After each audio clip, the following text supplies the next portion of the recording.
समझ गए। और सिलेबस की बात करते हैं तो किसमें कितना पूछा गया है, तो देखिए करंट अफेयर की बात करते हैं तो आपको 17 क्वेश्चन पूछा गया है, जिसमें कि जीके जैसा हो एक में है, रीजनिंग के 9 क्वेश्चन, मैथ के 14 क्वेश्चन, और सब्जेक्ट नॉलेज। अब सब्जेक्ट नॉलेज में ग्रेजुएशन किए होंगे ना, आप जॉन सब्जेक्ट से किए, चाहे फिजिक्स से किए हैं, केमिस्ट्री से किए, हिंदी से किए, इंग्लिश से किए हैं, उसमें से आपको 20 को क्वेश्चन आएगा। समझ गए सब मिला जुला के।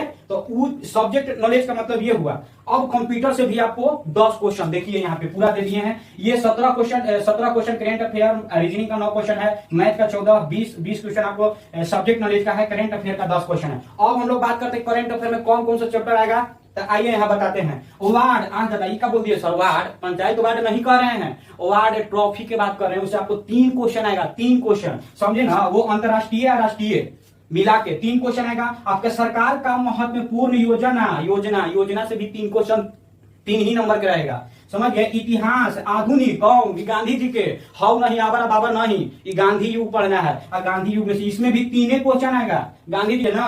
अब महत्वपूर्ण क्या है, संगठन के बारे में, संगठन कौन सी, यूएनए का संगठन कब हुआ था, है ना, उसका संगठन के अंतरराष्ट्रीय और राष्ट्रीय, ये दोनों में 3 क्वेश्चन आएगा। समझ रहे हैं। अब हम लोग साइंस टेक्नोलॉजी, ये साइंस टेक्नोलॉजी में आप समझ रहे हैं, ढेर देख रहे हैं यूट्यूबर के बोला कि साइंस में फिजिक्स और केमिस्ट्री और बायोलॉजी ना। साइंस में आपको जानते हैं टेक्नोलॉजी का मतलब क्या, साइंस से जो अभी टेक्नोलॉजी हाल फिलहाल में जो जैसे थ्री, ये सबसे पूछा जाएगा, 2 क्वेश्चन एक आएगा, ज्यादा नहीं आएगा। और खेल से भी, स्पोर्ट खेल से भी आएगा, कबड्डी, क्रिकेट, ये से भी 3 क्वेश्चन। चलिए करेंट अफेयर जान लिया आप लोग, फटाफट जान लीजिए। मैथ की बारी है। मैथ में आपको 9 क्वेश्चन है, कौन कौन सा है, तो आपको ग्राफ से आएगा क्वेश्चन, प्रॉफिट लॉस से आएगा, है ना, सीए से आएगा, एसए से आएगा, टाइम एंड वर्क से आएगा आपको, है ना, साझेदारी से आएगा, और एरिया से भी आएगा। ये सब जो चैप्टर है ना, 9 क्वेश्चन आएगा इससे। और उसको बाद फिर दे दिया है एक चैप्टर और है, रीजनिंग वाला जो मध्य में घुसा दिया है, उससे भी 2 क्वेश्चन आएगा।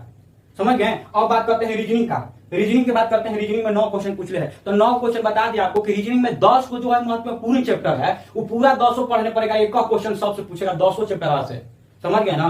तो आप देखिए 9 क्वेश्चन हो गया, 9 क्वेश्चन 10 चैप्टर पढ़ने पड़ेगा, तो बाकी बच गया सब्जेक्ट नॉलेज आई कंप्यूटर से आपको एक्स्ट्रा पढ़ने पड़ेगा, और उसके बाद आपको सब्जेक्ट में ये सिलेबस भी क्लियर हो गया।